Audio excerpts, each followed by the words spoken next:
Good morning. Woo. Hope you're having a very energetic day. That's how I like to start my day. Good morning and welcome to the Profit Lab podcast. I am your host, Marie Torossian. I'm a certified 10X coach, CFO, auditor, certified public accountant, and chartered global management accountant. I serve the entrepreneurs through my CPA firm, Marie Torossian CPA, and through my management consulting agency, the Profit Lab. The Profit Lab podcast specifically serves to expand our mission to empower entrepreneurs by bringing their stories to the masses. We are thrilled to tell your story to inspire, empower, and uplift other entrepreneurs. Check out our website where we have the audio version of the podcast, theprofitlab.biz/podcast. So just a quick summary of what we did in the past few episodes. We launched the actual podcast on August 2nd, where I spoke about my entrepreneurial journey and shared some of the valuable takeaways from my experience so far. So I plan to feature entrepreneurs from all walks of life every week. So if you want to be a guest on my show, feel free to submit your application to support@theprofitlab.biz. Today is October 11th, and it is our 11th episode. How cool is that? 11. And we are live on Facebook at The Profit Lab Biz. We are live on LinkedIn, Marie Torossian CPA CGMA, and we are live on YouTube, Marie Torossian CPA channel. So make sure to please subscribe, follow, like, click the bell and all the whistles. And make sure to share so that other entrepreneurs can hear the stories of the entrepreneurs that we are interviewing here. So today, my guest is Leah Marone. She's a psychotherapist with 20 years of experience based in Charlotte, North Carolina. She has facilitated over 20,000 therapy sessions, writes for Psychology Today, and she's an expert forum contributor for Newsweek. As a mental wellness consultant, Leah works with companies, nonprofits, and schools on topics such as anxiety and stress, burnout, compassion, fatigue, productivity, effective communication, and emotional intelligence. With that, Leah, welcome to the Profit Lab. Well, thank you. And I'm loving the energy. And I love that I am the 11th guest on the 11th. I think that's really cool. I didn't even think about it, but it was like, oh my goodness, it just so happens. I'm glad you said that because I feel very honored about that. That's awesome. So Leah, usually I like to start my show with asking the guests to tell us a little bit more about themselves as who they are, because a lot of times when we get introduced, it's all about the business side of things, but it's good to know the person, so I'll give you leeway how much you want to tell us, but it's good to know you, the person, Leah Marone. Okay. Me, the person, Leah Marone. This is okay. This is going to make me think too. Well, let's see. I am a recovering pleaser. Okay. I am a recovering Division I anxiety-ridden athlete. I am competitive by nature, but also am a space creator. So I love that's kind of drew me into my profession, I think, with creating space for people, whether it's through therapy, whether it's through just connection, whether it's through helping them with, business and building their team and just creating psychologically safe spaces. So I love creating space, if that makes sense. I have 2 daughters. I have a husband. I have a wonderful dog. Family life is great. I think I was drawn to the profession I'm in because it does allow me to create space for all these different roles that I like. I love variety.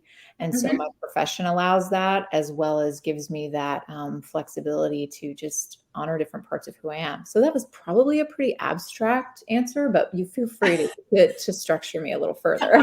No, that's great, because I think I get exactly what you're saying, because many of us, we as entrepreneurs, that's kind of what we're looking for, but maybe we don't say it in the way you said it.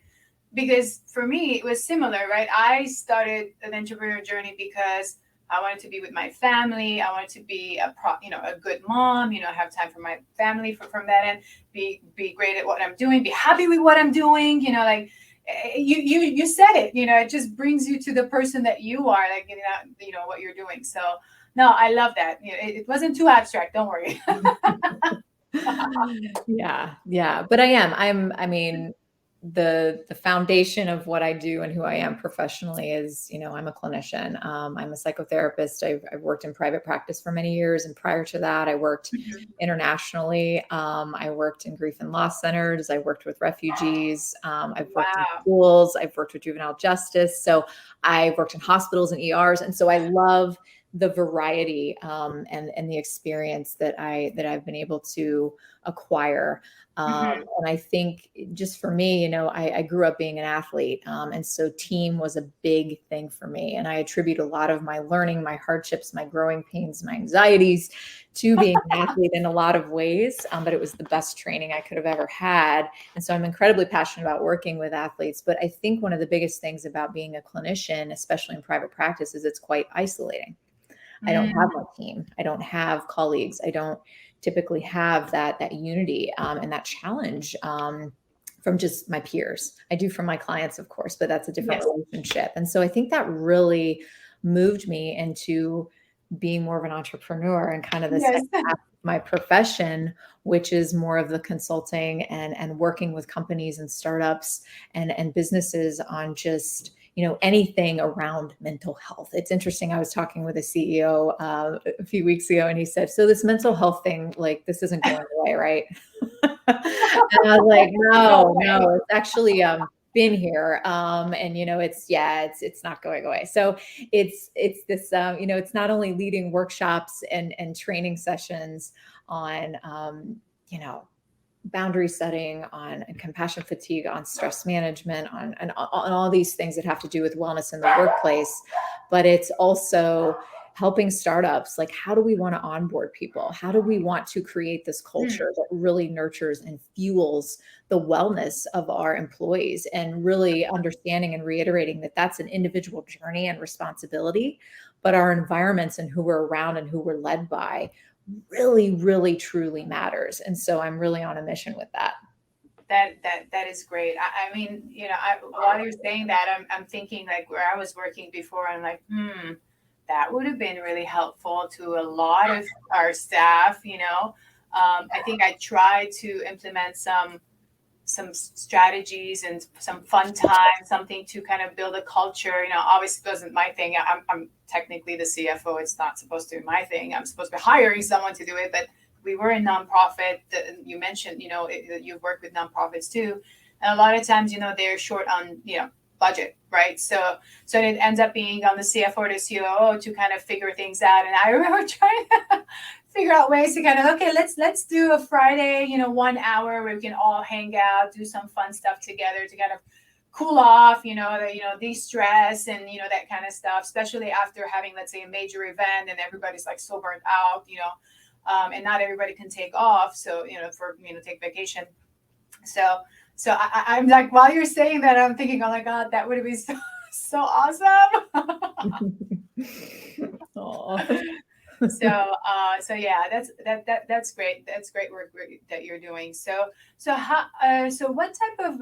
I know we went very high level, corporate, nonprofit. So how large or how small are those companies that you work with usually? Yeah, great question. Great question. So I've worked with some very large companies that, are in the thousands and tens of thousands. And a lot of times what happens is one of their departments, whether it's their sales team, their finance team, Mm-hmm. even the C-suite, will be like, we need help. We need this, we need this. And it's kind of this, assessment, I like to call it. I know it's clinical, but kind of going in and really asking a lot of questions and really Right. understanding how I can help. And so it's a lot of times when I've done these really large trainings or workshops with a lot of people, especially when it's focused around mental health, and a Mm-hmm. lot of them are virtual for so long and we're kind of getting back to in person, people aren't as keen to ask questions. It's a very vulnerable thing, especially with some of the topics. And so a lot of times what I love to do, especially when it's a bigger organization, is having these more like, workshops or educational things that generate a lot of self-awareness, and they have tactics that they take home, but then Right. offering almost these mini Q&As or mini processing groups, I like to call it, where I only allow 8 people at a time in these sessions. Hmm. When people can come and collaborate and get validated and ask their questions. And so that format does really well with large organizations. I know a lot of the work I've been doing with teachers, especially in the Charlotte Mecklenburg public school system.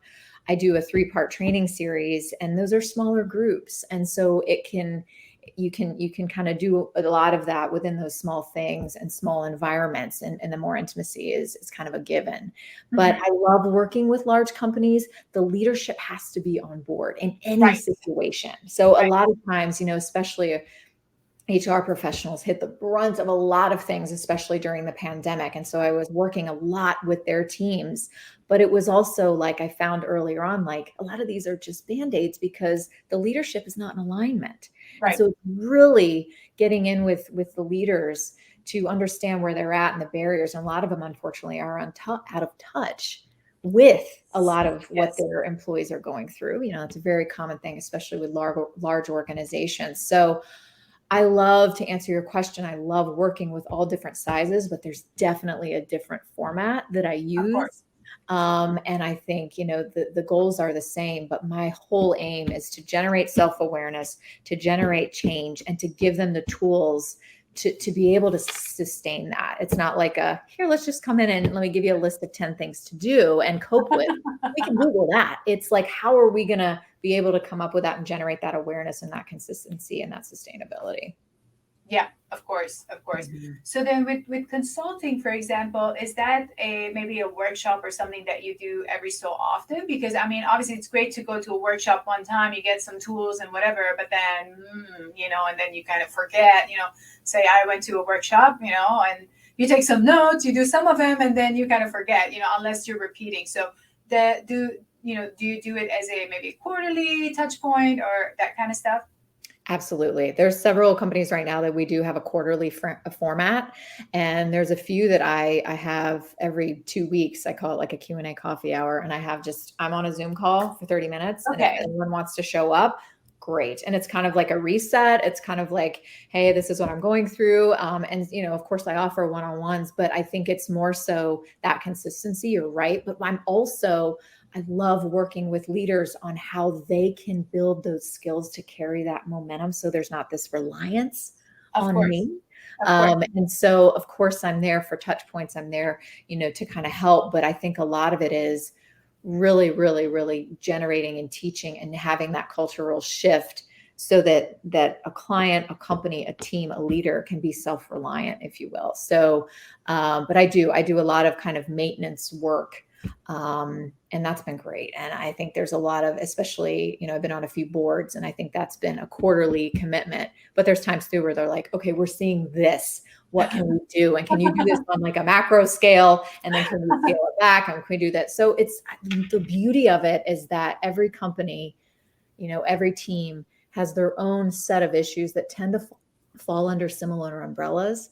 Right. But there's different frameworks for handling that, just like an individual therapy. Wow, that is so amazing. While you were saying that, I was thinking, because you also, so many things, key points you made. And I was thinking, when you're doing these, recurring, I guess, meetings, and you said, it's whoever shows up, it's like, so from your experience, how much, like the percentage wise, it can be very high level, of course, but it's like, what percentage of leadership would show up versus staff? Ooh, good question. So a lot of times, I'm an accountant. Statistics is all I do. That's great. A lot of times it's depending on kind of the separation and the lack of fluidity in the organization or just how they're set up. I will separate those out a lot of times because you know what I mean? It's kind of like if a leader comes in, and then it's different. It's different what the theme is. If it's very structured and it's like, hey, we're going to talk about X.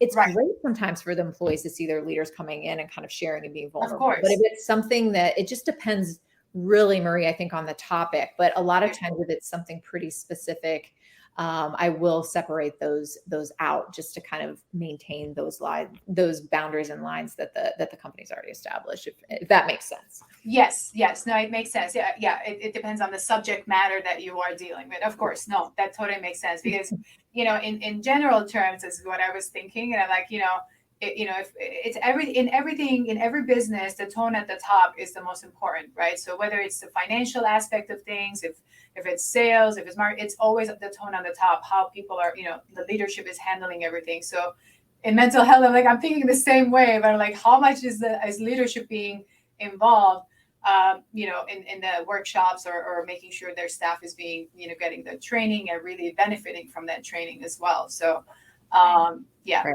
because they learn. Yeah, you're right. And so much of it too is like the themes are something to where everyone can relate. So it's kind of that boundary setting. How are you living proactively versus reactively? Like, let's get in touch with our resilience and how can we do that? So they seem very vague, but like, I think a lot of times we can zero in and it can be something that's applicable to everyone, regardless if you're the CEO or you're kind of at the lowest end of the pay scale, so there are a lot of times there are themes that everyone can relate to.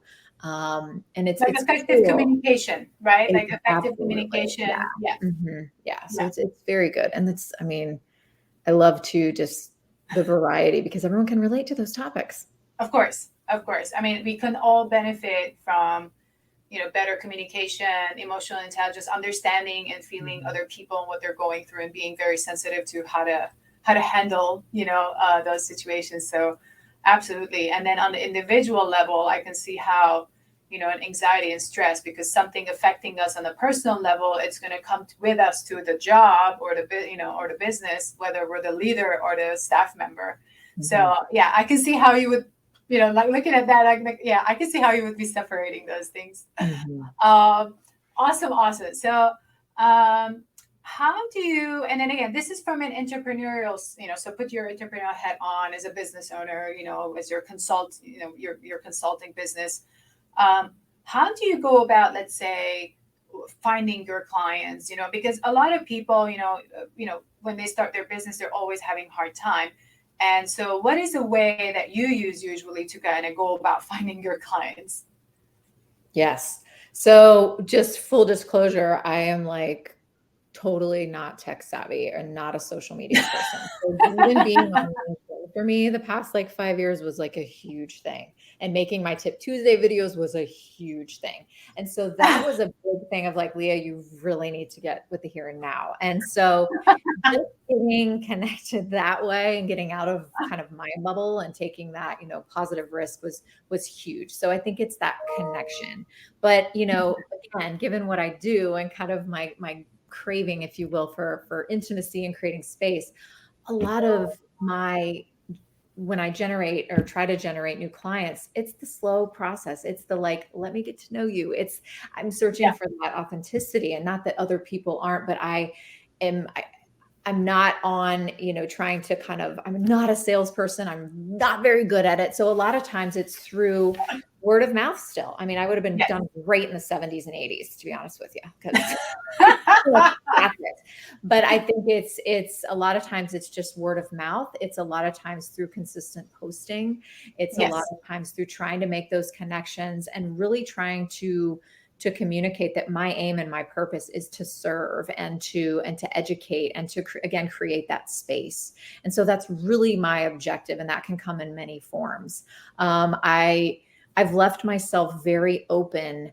And I think I've kind of always lived by this. I've really tried to live open mind, open heart. And so things, when you typically try to operate that way, it's very interesting, the connections that you stumble upon or the connections that just kind of enter your world. And so for me, my big thing is kind of keeping my boundaries and not saying yes to everything under the sun, but knowing that like, if I put myself out there and I continue to make connections and I continue to put myself in environments or in places where I'm going to generate authenticity from other people and from myself, it takes patience, but it just starts to morph. Yes, no, I feel with you. And I'm totally aligned with what you're saying, because I think unless people actually see the real person, they won't be able to build that trust. And if they can't build that trust, they can't work with us, right? So if we can, and before I move on to the next, question or discussion, I wanted to kind of read out for those who would be listening on the audio version.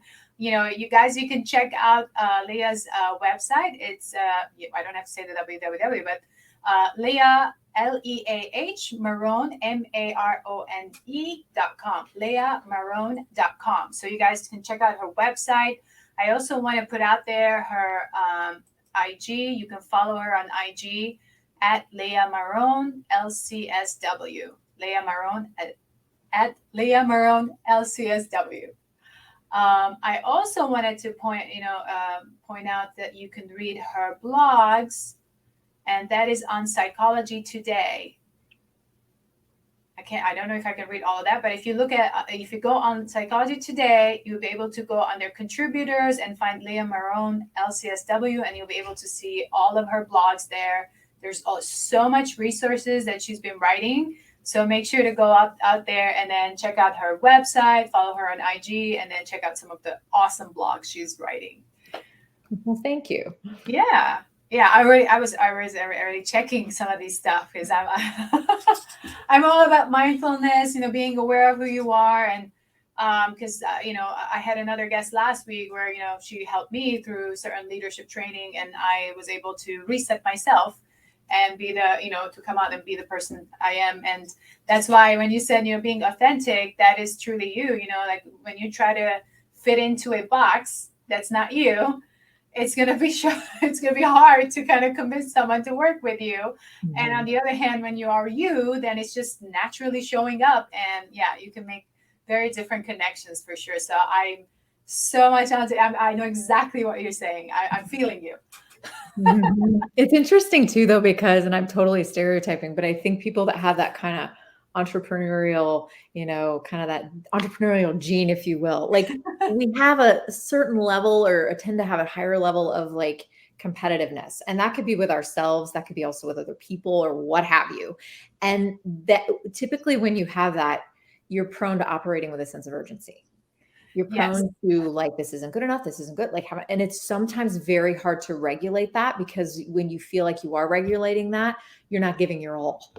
You're not living each day. You're not pushing yourself enough. And I mean, I got to combat that on a regular basis, with kind of the athlete in me and then the entrepreneur in me. But I think that's one of the biggest things is to really call yourself out and have these grounding questions that you can repeatedly ask yourself on a regular basis of like, what's my purpose? What can I validate myself for? What are my strengths? Am I playing fair and just being ultra critical, or am I also giving myself those props? And that's huge. It's the competitiveness that drives us, but can also be our biggest sabotager. Yes. I found that about myself, and I was talking about it. The last week's episode is about how much I'm driven by achievement, and I didn't notice until recently when I went through that leadership training that I'm driven. And I would say I'm not competing with anybody, but I am actually competing against me constantly, all the time. Mm-hmm. But it was such a eye-opener for me to realize that's what's driving me. And at the same time, what's sabotaging me, because as soon as I don't hit that mark, I was actually stopping and going, oh my God. And then I knew how to break through that. And it was just a whole new game changer for me. So I'm loving this discussion. I'm just loving it. Oh, you've made some strides. That's awesome. That means you're in a good spot and you're going to keep going. Woo! Mm-hmm. Let's do this. Awesome. So let's see. What are so this is a question I ask all the time too. So as you were building out, whether your clinic or now your consulting business, what are some of the key challenges that you encountered that as you're building your business that you could share with our listeners and our viewers? Sure. Well, and I kind of spoke to it a minute before, but I think too, it's the biggest thing is just having your purpose pretty well defined, having your audience, having your goals, having those things pretty well defined, but also not being rigid with them. And I know that's kind of a confusing thing, because you want to throw things out there, if you will, and see what the universe kind of does and offers you. But there's also that importance of being structured and staying in your lane, being Right. open to kind of looking at other lanes, but staying in your lane. Because the thing that I struggle with, I think, is because I love to have, like I said, variety, which I do feel like is a pro, but it's also can be like, wow, I have many things on my plate right now that, like, I don't know if I'm going to be able to give them all the attention and the correct attention I really want to. So it's, Right. again, I think the biggest thing is figuring out what your non-negotiables are. And Mm. what I mean by that is kind of like, why did you set out on this journey? What did you want to achieve? And you mentioned too, which I think you were spot on, a lot of us go off on this journey because we do want to have certain things that we keep sacred, right? Whether it's being our own boss, whether it's taking vacation whenever I want, whether it's creating my schedule, whether it's like having the freedom to do X, Y, Z, whether it's balancing my family life with all these things. And so not losing sight of that, I think is key. So that's one of the biggest things. But I do think having some sort of accountability, having a support system for yourself. And the biggest thing too, and of course, I'm going to say this just because this is what I'm so passionate about, is really implementing from the get-go times and practices that you reset and rejuvenate. Because otherwise, like most of us, you're going to be flying by the seat of your pants. You're going to be, trying. You're going to be getting results or not. And even when you do, you want more. But there has to be that time, consistent time, that you create or set aside for yourself to rejuvenate, to validate, to reset. Otherwise, you're just going to be burning out and cycles going up and down. And that's exhausting. And it's just, that's going to, again, distract you, I think, from all the things that you really set out to achieve in the beginning. I am totally with you on that. I've experienced it over and over and over in the past few years. And I would just keep going and going and going, and it would just crash. And then it would take me 2 days to recover, like physically and mentally and emotionally, to just like regroup myself. And that was happening over and over until I realized how to stop that. So you said it right on. And if I knew that back at the time, and this is why I do the show. These are the key things that I would like every entrepreneur to start thinking through before they start, or if they're still in the beginning of the journey, bringing different entrepreneurs from different walks of life to exactly showcase, this is what you should be expecting. So plan this, plan that, think about this, think about that, because we definitely learn from each other, and we are better because of it. So I definitely have experienced that multiple times. Yeah, I think we all have. And I love too what you're doing as well, because you're creating another outlet, I think, for people to relate to and to have support. And I think being an entrepreneur, sometimes it can be quite isolating.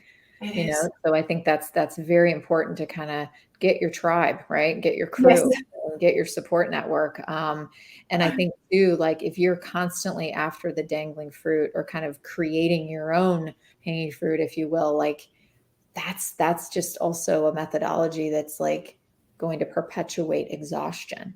Right. So really keeping yourself grounded on this is my objective. This is what I'd like to do. I'm open to other things and things that come my way. But the biggest thing that I think that a lot of entrepreneurs that I work with and that I've experienced myself is, it's very hard to kind of create that structure for yourself at times. When you're working in corporate, when you're working with a team, when you're working under someone, there's an element of structure that's provided. Right. And a lot of times that's great. A lot of times we want to get away from that, but it's hard to generate our own. Of course. Constant multitasking, distracting to this. Oh, should I look at this? Oh, this is a new software I should look into. And we get so sidetracked on like our vision and our direction for that day. Yes. That it's like, am I being productive? What the heck am I doing? And am I just spinning my wheels? And so having those objectives, and I think refraining from multitasking is huge. You just said the key word. I mean, I think a while back that multitasking was a word every freaking job description was being said, and it's the worst thing you can do. You cannot finish anything in a good way. And you're right, as an entrepreneur, you start realizing after a while, you're like, no, no, no, I got to block off time, focus time to finish one project in its completion and get it off my desk and or off my checklist before I move on to the next thing. And every time that I've gotten through this being distracted, I end up there and I'm like, what did I do again? I just can't even remember what I actually worked on because it was just so many things I did, but I can't really remember which one was productive. So you just banged it on the head right now. Totally. That multitasking is a complete uselessness. You have to know, they should be saying more like how to manage or be your time, or be, how to use your time wisely in a productive manner versus multitasking. It's the worst thing you can do, to multitask. I totally agree with you. Let's see. One of the other questions I usually ask, I ask in the beginning, but in your case, maybe at the end. So, what is one thing that has been the biggest impact in your life? It could be business and or personal. What has been the biggest impact in your life? Like you think impacted me like in terms of learning, or impacted me just like it was a game changer, or what do you think? Like, could be anything. Anything. What's the first thing that comes to mind? I mean, the first thing that comes to mind, I think, is, I mean, really just my experiences and my up and downs and my challenges with being an athlete, and the level of athlete that I wanted to be, I craved to be, I worked hard to be, the anxiety that I battled with, the expectations, the perfectionism, the pressures, all the things that clouded my vision. And that really speaks to how I am on a lot of levels, just individually as a person, not just an athlete. But I think the training that I got, and the feelings that it generated, and the vulnerability and the success and the failures and the all the things, like, it really was a great framework for me just venturing into other areas of my life. That's amazing. That's amazing. Yes, each of us have our own, that biggest impact thing, so every person has said something, so in your case, it's very obvious because you always reference the athletic part of your life. And so, yeah, that's most probably, that is the biggest impact for you. For me, it's been growing up in a country where it was war most of my life. So that has been the biggest impact for me. And what I thought would have been something I should be hiding, once I started talking about it, it actually empowered me more. I didn't expect that. So for me, that is the biggest impact. And now I just talk about it more comfortably, which before I never did because I was told to keep it quiet. It's just, But we don't realize that. But our biggest impact is it could be anything, but it just makes us who we are. Right. And I think too, it could be something that to others maybe listening or hearing about it, it could be like, oh, well, that doesn't seem that big. But again, the feelings that it generates for each individual are completely valid and authentic, right? Yes. So that's interesting. If I could ask you a question too, like what kind of happened or encouraged you to kind of make that shift to start sharing about just your past and the environments that you witnessed? So for me, it was when I went to this leadership training last year in September, and my guest was last week, Sandra D. Robinson. So that was like really touching back to who I was as a younger person back in my country. And that brought a lot of emotions of who I was, who I am. And once I came back, it was like, I talked about it so much over there because I had to release a lot of emotion. And then after that, it was just like, well, it's out. Nobody flinched. Nobody felt bad about it or weird about it. So actually everybody, encouraged me to keep talking about it because that makes me who I am. So that was like an empowerment that I got from everyone that was on my team that, on that leadership training. So from then I'm like, okay, it's part of who I am. I cannot hide it. So I just have to say it. That's great. I love that you were given that space, like someone created that space for you. And then what we like to say in kind of fuzzy clinical terms is like you released a suppression bubble, like you released the suppression bubble and you cleared some space for other things. That's amazing. Yeah, that was yeah, it was a great thing. So I've always been very connected with, let's say, my mind, and I always like to learn these things. So that's why I love what you're talking about. I'm like, I could spend hours talking to you even more, but you know. Oh.